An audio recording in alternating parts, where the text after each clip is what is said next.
So, eto na ang aking classic pesto. Okay, so tonight, I'm going to cook pesto sauce. Ito yung sibuyas, kasi mahilig ako sa sibuyas.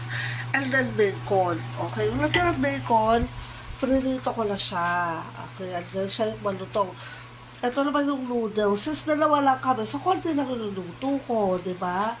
So, ayan, mamaya, ilalagay ko tong sauce na to, pag medyo ano na siya, transparent na yung onions, ilalagay ko yung pesto, classic pesto, alright?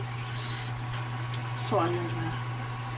Lagay natin para paganda ang luto.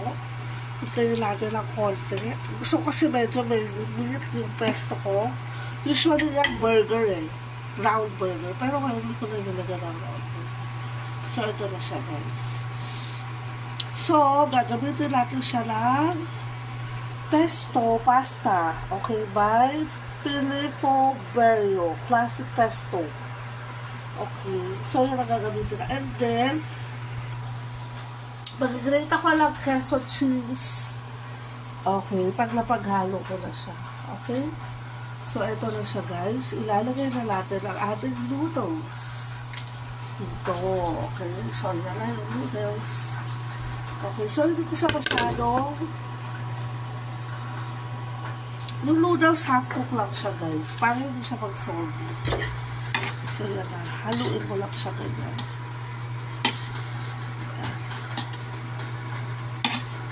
Uy, umuulan-ulan. Grabe.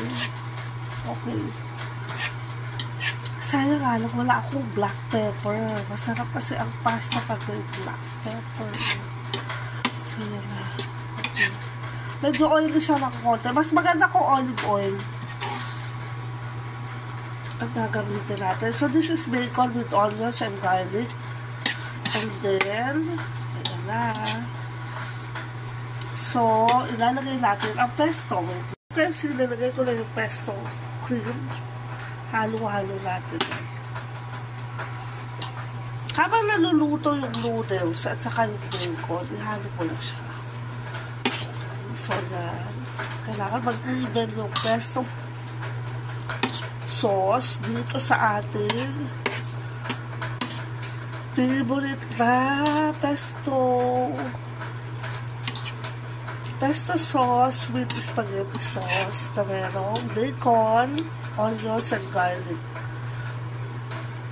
Much better kung olive oil, pero since walang olive oil ngayon, hindi ako nakahanap. Then sa Alphamart, saka 7-Eleven ako naghanap.